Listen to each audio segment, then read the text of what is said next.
Somebody asked me about my father because my father was extremely abusive to us as kids, molesting my sisters and, doing just all kind of horrific stuff to me, hanging me on nails and beating me naked um, with these things called yucca plants. But they would ask me, what we did when we got older. And to be honest, being older, I was still scared, even though I got bigger.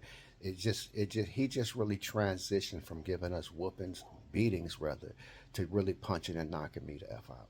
Because that's what it came down to. I remember being probably about 12, 13 years old. We were outside and he called me to the car. He would just do stupid stuff, man. He called me to the car. He was washing the car outside. And for no reason out of nowhere, he just started spraying me with the water hose in my face. So I run in the house. I'm older now, but I'm mad, right? So I run in the house. I run to my room. He comes and he's calling me. I'm not responding because I'm getting a little older and I'm getting tired of this shit. And so I'm in the room and I'm still very much afraid of this man because of the things that he's done to me and my sisters and my mother over the years, right? So he comes in there. He no longer gets a belt or a stick or a fishing rod or any of the things or that he used to beat me with. He just punched me and knocked me straight out and in the room. I remember seeing stars.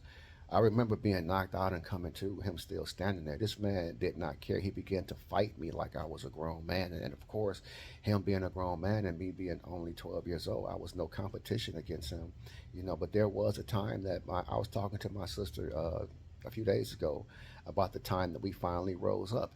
That we finally rose up and got tired, and that's when he finally left. But the beatings turned into male beatdowns.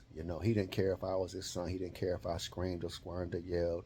He didn't care if he punched me and knocked me straight out because he would do it on a regular basis. And he didn't care if he punched me and I'm bleeding out the mouth. I never, because I never did my son like that. I could never understand how my own father could look at me there bleeding, crying, begging for him to stop.